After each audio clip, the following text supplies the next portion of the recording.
کہتے ہیں کہ رسول اللہ صلی اللہ علیہ وسلم نے فرمایا اطعم الجائع، بھوکے کو کھانا کھلاؤ، وعود المرید، اور مریض کی عیادت کرو، وفک العانی، اور قیدی کو چھڑاؤ۔ تو اس میں پہلی بات جو کی گئی ہے وہ بھوکے کو کھانا کھلانا ہے اور دوسری مریض کی عیادت۔ لیکن یہ جو انہوں نے باب باندھا ہے کہ بیمار کی عیادت واجب ہے، تو عیادت کیا ہے؟ عیادت کا لفظ ہے نا عادہ یعودو سے، لوٹ لوٹ کے آنا، پلٹ کے آنا۔ تو مریض کی تیمارداری صرف یہ نہیں ہوتی کہ مزاج پرسی کر لی جائے کیا حال ہے آپ کا، بلکہ اسے تسلی دینا، اس کے لیے دوا اور علاج کا بندوبست کرنا بھی تیمارداری میں شامل ہے، اور یہ ایک بہت بڑا اجر و ثواب کا کام ہے۔ تو اب یہ مجھے آپ بتائیے کہ تیمارداری کیا ہوتی ہے، عیادت کیا ہوتی ہے؟ ہاؤ آر یو، کیا حال ہے؟ اس کو تسلی دینا، لا بأس طہور انشاءاللہ، ابشری، تسلی۔ اور کیا کرنا؟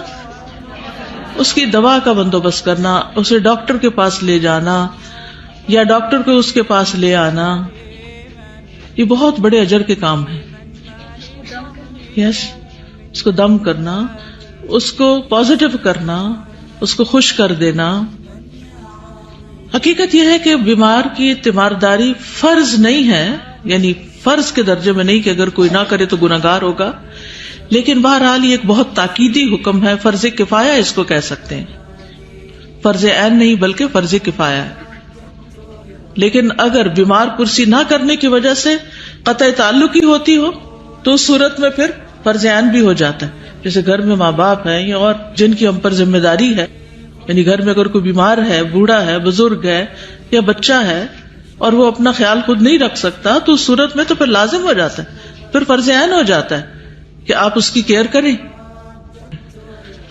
بیمار پرسی اور ملاقات میں فرق ہوتا ہے، ٹھیک ہے؟ ایک ہے جاتے ہیں، ملاقات کرتے ہیں، چائے پانی پیتے ہیں اور آ جاتے ہیں، اور ایک ہے بیمار پرسی۔ بیمار پرسی خاص چیز ہے، یعنی صرف جا کے بیٹھ کے ہاتھ لگا کے نہیں آ جانا، بلکہ اگر ضرورت ہو تو دوبارہ بھی جانا۔ ملاقات ایک دفعہ بھی کافی ہوتی ہے، لیکن کوئی بیمار ہو تو ڈیلی بھی اس کے پاس جانا ضروری ہے، اگر ضرورت ہو، کوئی اور اس کو دیکھنے والا نہ ہو۔ تو یہ ایک مسلمان کا دوسرے مسلمان پر حق ہے، کیا؟ مریض کی عیادت۔ مسلمان پر 3 حقوق ہیں، مریض کی عیادت، جنازے میں شریک ہونا، چھینک کا جواب دینا الحمدللہ جب وہ کہے۔ قیامت کے دن عیادت نہ کرنے والے سے اللہ تعالیٰ سوال کریں گے۔ کیا کریں گے اللہ تعالیٰ؟ میں بیمار تھا، تو نے میری عیادت نہیں کی۔ بندہ کہے گا اے رب میں تیری عیادت کیسے کرتا، تو تو رب العالمین ہے۔ تو فرمائے گا تجھے نہیں معلوم کہ میرا فلاں بندہ بیمار ہوا، تو نے مزاج پرسی نہیں کی، اگر تم اس کی مزاج پرسی کرتا تو مجھے وہاں پاتا۔ تو جو اللہ کا قرب چاہتا ہے وہ بیمار کی بیمار پرسی اس نیت سے بھی کرے۔ اور واقعی آپ دیکھیں گے کہ جب آپ کسی بیمار کو دیکھنے کے لیے جاتے ہیں تو کیا ہوتا ہے؟ دل نرم ہوتا ہے، دل میں خوشی آتی ہے، اور پھر آ کے اگر نماز پڑھتے تو وہ نماز کیسی ہوتی ہے؟ بہت بہترین ہوتی ہے۔ نبی صلی اللہ علیہ وسلم بھی صحابہ کی عیادت کیا کرتے تھے، حالانکہ آپ کتنے مصروف تھے۔ ابو عباد بن ظاہر کہتے ہیں میں نے عثمان رضی اللہ عنہ کو ایک مرتبہ دوران خطبہ یہ کہتے ہوئے سنا، اللہ کی قسم ہم لوگ سفر اور حضر میں رسول اللہ صلی اللہ علیہ وسلم کے ساتھ رہے، آپ ہمارے بیماروں کی عیادت کرتے تھے، ہمارے جنازوں میں شرکت کرتے تھے، ہمارے ساتھ جہاد میں شریک ہوتے، تھوڑے اور زیادہ کے ساتھ ہماری غم خواری فرماتے، یعنی جو غمگین ہوتا ہے اس کو دلاسا دیتے۔ فرشتے بھی نیک انسانوں کی عیادت کرتے ہیں۔ جی، نبی صلی اللہ علیہ وسلم نے فرمایا بے شک بعض لوگ مسجدوں کی میخیں ہیں، فرشتے ان کے ہم نشین ہوتے ہیں، اگر وہ غائب ہو جائیں انہیں تلاش کرتے ہیں، آ کیوں نہیں رہے، کہاں گئے؟ اگر وہ بیمار پڑ جائے تو ان کی تیمارداری کرتے ہیں، اگر انہیں کوئی ضرورت ہو تو مدد کرتے ہیں، یعنی اچھا خیال ڈال کے وہ یوں کر لو، وہ کر لو، وہ کر۔ اور فرمایا مسجد کا ہم نشین 3 خصلتوں پر ہوتا ہے، یا تو بھائی ہوتا ہے جس سے فائدہ اٹھایا جاتا ہے، یا وہ کوئی حکمت کی بات کہتا ہے، یا اس رحمت کو پا لیتا ہے جس کا وہ منتظر ہوتا ہے۔ مطلب کیا ہے کہ مسجد میں جو لوگ جاتے ہیں اور مسجد کے جو ساتھی ہوتے ہیں، دوست ہوتے ہیں، تو ان میں سے کچھ تو کتنے کلوز ہوتے ہیں کہ وہ آپ کی ضروریات پوری کرتے ہیں، کچھ ایسے ہوتے ہیں جو آپ کو کوئی اچھی بات ہی بتا دیتے ہیں، ٹھیک ہے، تو یا اس کے ذریعے کو اور خیر و بھلائی مل جاتی ہے.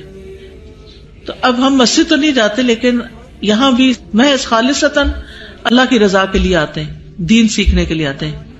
طالب علم کے لیے تو فرشتے پر بچھاتے ہیں، تو اس کی مدد کیوں نہ کریں گے. جو لڑکی بالکل ریگولر ہوتی ہے اپنی اٹینڈنس میں اور چھٹی نہیں کرتی، اگر شدید بیماری کی وجہ سے چھٹی کرے تو امید رکھیے کہ انشاءاللہ فرشتہ عادت کرے گا. لیکن شرط یہ کہ پہلے آپ اپنے کام میں سنجیدہ ہوں، روز آئیں. جو مسجد روز جائیں ان کی عادت ہوتی ہے کہ وہ کدھر گئے. مریض کی عادت سے آخرت کی یاد دہانی ہوتی ہے. عیادت کرنے والے کا اللہ ضامن ہوتا ہے. عیادت کرنا ایک پاکیزہ عمل ہے. رسول اللہ صلی اللہ علیہ وسلم نے فرمایا، جو کسی بیمار کی عیادت کرے یا اپنے بھائی سے اللہ کی خاطر ملاقات کرے تو آسمان سے ایک پکارنے والا اسے پکارتا ہے کہ تم بھی پاک ہو اور تمہارا چلنا بھی پاک ہے اور تم نے جنت میں گھر بنا لیا. مریض کی عیادت کر کے جنت میں گھر بنا لیا. 70,000 فرشتے دعائے مغفرت کرتے ہیں، استغفار کرتے ہیں عیادت کرنے والے کے لیے. سنن نبی داؤد کی روایت ہے، حضرت علی رضی اللہ عنہ سے مروی ہے، وہ کہتے ہیں جو شخص شام کے وقت کسی مریض کی عیادت کے لیے نکلتا ہے تو اس کے ساتھ 70,000 فرشتے بھی نکلتے ہیں جو اس کے لیے صبح تک بخشش طلب کرتے رہتے ہیں، اور جنت میں اسے ایک باغ بھی حاصل ہوگا. اور جو کوئی صبح کے وقت عیادت کے لیے نکلے تو اس کے ساتھ 70,000 فرشتے بھی نکلتے ہیں جو اس کے لیے شام تک بخشش طلب کرتے رہتے ہیں، اور جنت میں اسے ایک باغ بھی حاصل ہوگا. کیا آپ 70,000 لوگ جمع کر سکتے ہیں گھر میں کہ آئیں آپ کے لیے دعائیں کریں ذرا؟ اور اگر وہ آ بھی جائیں، 70 بھی آ جائیں، تو ان میں سے کون نیک ہے کون بد ہے، کس کی دعا قبول ہوتی کس کی نہیں ہوتی؟ فرشتے دعائیں کریں. اور یہ حقیقت ہے کہ کچھ بیماریاں، خاص طور پر ذہنی بیماریاں ایسی ہوتی ہیں کہ جس میں انسان اکیلا نہیں رہ سکتا، اکیلے ہونے سے اس کی بیماری بڑھتی ہے. تو اس میں اگر باری لگا لی جائے، جیسے کوئی بہن بیمار ہے یا کوئی اور اس طرح رشتے دار، تو آپس میں طے کر لیا جائے کہ کس وقت کون اس کے ساتھ ہوگا. پھر اسی طرح بہت زیادہ اجر بھی ملتا ہے بیمار پہ خرچ کرنے کا اور اس کی عیادت کرنے کا. جو شخص اللہ کی راہ میں اپنی زائد چیز خرچ کر دے، زائد ایکسٹرا اللہ کی راہ میں، تو اس کا ثواب 700 گنا ہوگا.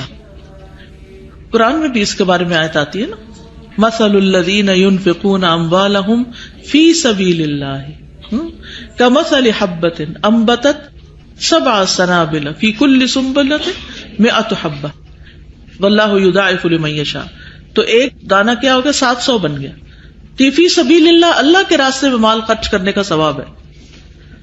جو اپنی ذات اور اپنے اہل خانہ پر خرچ کرے یا کسی بیمار کی عادت کرے، یا کسی کی دوا لے دے یا اس کے ڈاکٹر کو دکھا دے یا کسی تکلیف دے چیز کو راستے سے ہٹا دے، تو ہر نیکی کا بدلہ 10 نیکیاں ہوں گی. یہ 10 گنا اجر ہے اس کا. لیکن فی سبیل اللہ کا بہرحال 700 گنا اجر ہے اللہ کے دین کو آگے بڑھانے کے لیے. پھر اسی طرح یہ ہے کہ عیادت کرنے والا مسلسل رحمت میں ہوتا ہے. ایک اور حدیث میں آتا ہے، جو آدمی ایک دن میں 5 کام کرے گا اللہ اسے جنت والوں میں سے لکھ دے گا. وہ 5 اعمال یہ ہیں: مریض کی تیمارداری، جنازے میں شرکت، روزہ رکھنا، جمعے کے دن جمعے کی نماز کے لیے نکلنا اور غلام آزاد کرنا. ابو ہریرہ کہتے ہیں کہ رسول اللہ صلی اللہ علیہ وسلم نے فرمایا، آج تم میں سے کس نے روزہ رکھا ہے؟ ابو بکر نے کہا میں نے. آپ صلی اللہ علیہ وسلم نے فرمایا، آج کس نے مریض کی عادت کی؟ حضرت ابو بکر کہنے لگے میں نے. آپ نے فرمایا، آج تم میں سے کس نے جنازے کی شرکت کی؟ ابو بکر رضی اللہ عنہ نے کہا میں نے. کس نے مسکین کو کھانے کھلایا؟ ابو بکر رضی اللہ عنہ نے کہا میں نے. مروان کہتے ہیں مجھے معلوم ہوا کہ اس پر نبی صلی اللہ علیہ وسلم نے فرمایا، جس کسی شخص میں یہ خصلتیں ایک ہی دن میں جب جمع ہو جائیں گی وہ جنت میں داخل ہوگا. یہ جنتی کی نشانی ہے، ایک دن میں یہ سارے کام کر لینا. ہمارا حال کیا ہے؟ جب ہم ایک نیکی کر لیتے ہیں تو اس پر اتنے راضی ہو کے بیٹھ جاتے ہیں، جب ہم کہتے ہیں فلاں نیکی نہیں کر لی، کافی ہے نا، یہ کوئی اور کر لینا، سارے کام میں ہی کروں. صوبان رضی اللہ عنہ کہتے ہیں نبی صلی اللہ علیہ وسلم نے فرمایا ایک مسلمان جب اپنے مسلمان بھائی کی